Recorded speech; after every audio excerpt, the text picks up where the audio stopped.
வாங்க. என்ன திடீர்னு அலங்காரம்லாம்? நல்லா இல்லையா? தோ மாத்தி. இல்ல நல்லா தான் இருக்கு. தேங்க்ஸ். 4 பேர் வந்து போற இடம், எப்போதும் இப்படி இரு. நான் வேலைக்கு போனோம், ஒரு டீ போடு. தோ என்னது? பாயசம். எதுக்கு? இனிப்பான விஷயம் சொல்றதுக்கு முன்னாடி எங்க ஊர்ல பாயசம் கொடுக்கறது வழக்கம். எல்லா ஊர்லயும் அப்படிதான். வசந்தா, எனக்கும் ஒரு பாயசம். இன்னைக்கு கடை லீவுடா. எங்களுக்குலாம் டீ கூட இல்லங்கிற, அவருக்கு மட்டும் பாயசமா? அவர் வெளி ஆளுலடா. போங்க சார். என்ன புதுசாகுது? போடா, நான் போவேன். போடா. இதான் வசந்தா. நீ ரொம்ப மாறிட்ட. பரவாயில்ல, இப்படியே இரு. இதான் உனக்கு நல்லா இருக்கு. ஆமா, என்ன இனிப்பான விஷயம்? நீங்க ஊருக்கு போறீங்கன்னு சொன்னாங்க. ஓ, நான் ஊருக்கு போறதா உனக்கு இனிப்பான விஷயமா? ஐயோ இல்ல.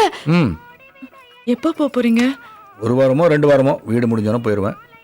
போகும்போது என்னையும் கூட்டிட்டு போறீங்களா?